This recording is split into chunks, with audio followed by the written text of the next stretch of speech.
that kind of sums up what we talked about last week with all his shenanigans with his wife.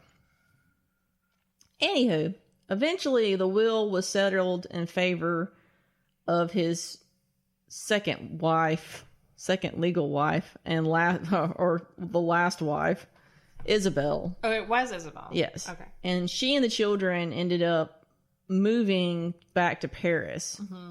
And in 1879, she remarried an internationally known singer named Paul Sohege. And so from here, we'll actually start talking about Winnaretta. Okay. Which is a really strange name. It is. I did not look up the origins, but it kind of reminds me of Winnebago, but a French one. So a woman that's going places. That works. And she did. Yes, this is true. Very impressive. She was very impressive. So Winnaretta was 14 when her mother remarried. Isabel ended up purchasing a rather palatial mansion located at 27 Avenue Kléber in Paris, which is still there. And yeah, Adrienne, you looked up a little bit of information about it. I did.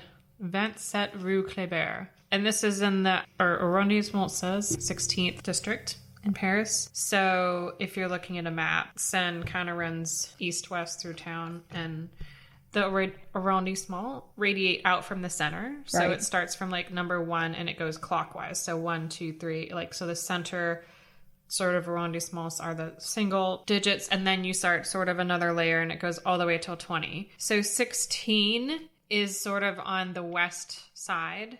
Okay. But it's very nice.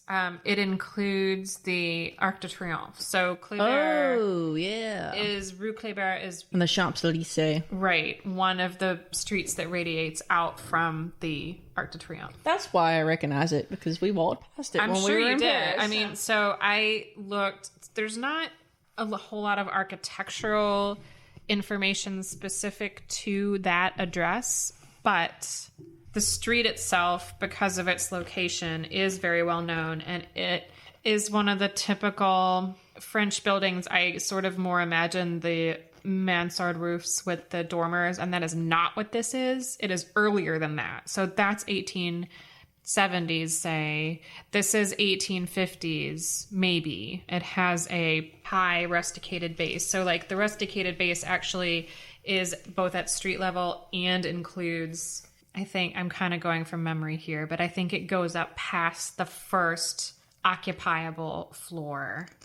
And then, so it's a 6-story mid-rise. So say the street level and then the 1 are both in that rusticated base. And then there's 4 above that. And there are beautiful cast iron balconies, gates at the entryway. There are like arch top doors, and there's 4 bays total, but 3 of those 4 bays are symmetrical. And you have the arch top doors with a window in between, but the 4th bay projects out from the other 3 a bit. And it has the corners of it, instead of just poking out, they're rounded. And the 4th bay is the one that contains the drive gates. So you drive through the building to an interior court. It's a stone facade, stone veneer, and the detail is concentrated around the windows and doors, and they are those lovely swag. This is all of stone. There are these swags over all the windows and doors, and the windows at each floor alternate, not per floor, but like the 3rd floor has all square top windows, 4th floor has all arch top. I may have that switched out, but you see what I'm saying. They're not like every other like square arch. It's each level has the same shape window. So it's neoclassical. I would say that is what I saw when I looked at it, and then I looked up Kléber, or not necessarily that street, but the evolution of architecture in Paris. And this is the type of architecture that Haussmann preferred and wanted to more replicate when he sort of redid the city. But this predates that. Okay. But yeah, I would call it neoclassical with the heavy, heavy bass. It's just a very, very formal facade, and it's in line with all the rest. There's actually a more modern building that's right next to it. That's kind of all I have for that. I believe it's apartments now. I don't think it's a single family residence anymore. I did see an ad for an apartment, but I'm sorry I don't have more information specific to that house. But if you look up Google Earth, Vincent Rue Kléber, it shows up. See what I'm talking about. Yeah. Did have a large or a grand salon. So this became sort of a center. Oh, sure. So they entertain there, right, with the music. Mm-hmm. Right. Isabel married the singer, so they were very musical and hobnobbed with the leading lights of the musical world at the time. This influenced Winnaretta a great deal. In fact, for her 14th birthday, she asked for a performance of Beethoven's Opus number 131. I love that. I know, right? I mean, I would not know. I liked classical music, I think, at that age, but I don't think I would ever know to ask for something like that. For somebody. And I think I only liked it because I played in the band. And so that's, some of what I would play on the side was classical or duet or I played piano, so. Sure. Yeah, my mom played piano. When I was 15, we went to go see the London Symphony Orchestra. Oh, nice. Andre Previn was actually the composer at the time. He was the one who was married to Mia Farrow, and they adopted Sun Lee Previn, who is now Woody Allen's wife. Oh. Yeah. There's some scandal for you. Well, it is. It's kind of more stomach turning, though. Yes. So that Andre Previn. But the interest started early. Yeah. And just grew. So apparently she despised her stepfather, though. As soon as she was able to be in control of her fortune, right, which was 21. Yes. When she turned 21, she got the full $1 million inheritance. And actually... Wasn't it more than that? Now it would have been. Right. I thought she got more than that. It was a lot of money. Yes. She could do a lot with it. And she was actually smart enough to tie it up to where she was in charge of it. So she didn't have to turn it over to her husband or anything. And speaking of husbands, in 1887, she married... Oh, sorry. Yeah, that's right. She married the Prince de Montbéliard. I didn't... Scey hyphen Motbeliard.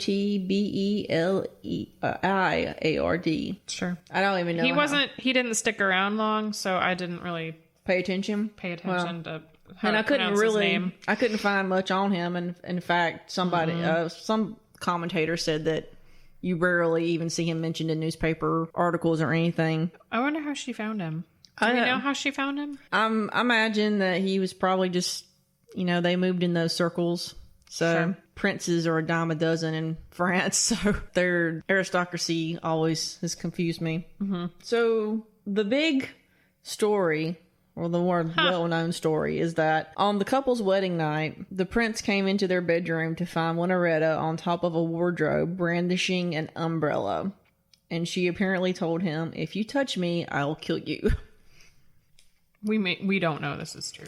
That's kind of... But it's written in several sources which cite each other. Right. And as you mentioned before we came on air, she stipulated that all her letters be burned. Oh, yeah. In her will. So. I did, yeah. So there's a book that was written, well, there's been several books written about her, but one of the book reviews said that anytime you try to research her, is that her will, this is true, that her will dictated her personal papers be destroyed, and they were destroyed. So when you are like us and you have a limited time to do a lot of digging about important people, we don't always have primary source material. We try to find good trusted web sources. Not Wikipedia. But with this, it's like, how do you even know? Right.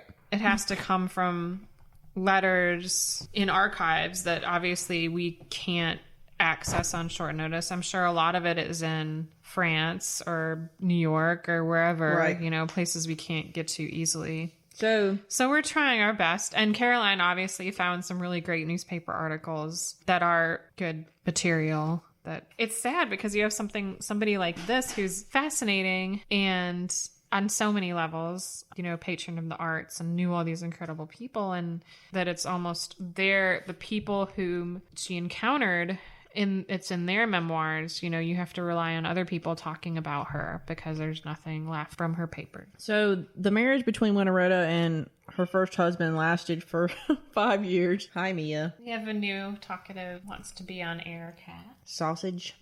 Is that what y'all call her? No, sometimes. Awesome. She kind of does like a sausage. I think she's maybe lost some weight.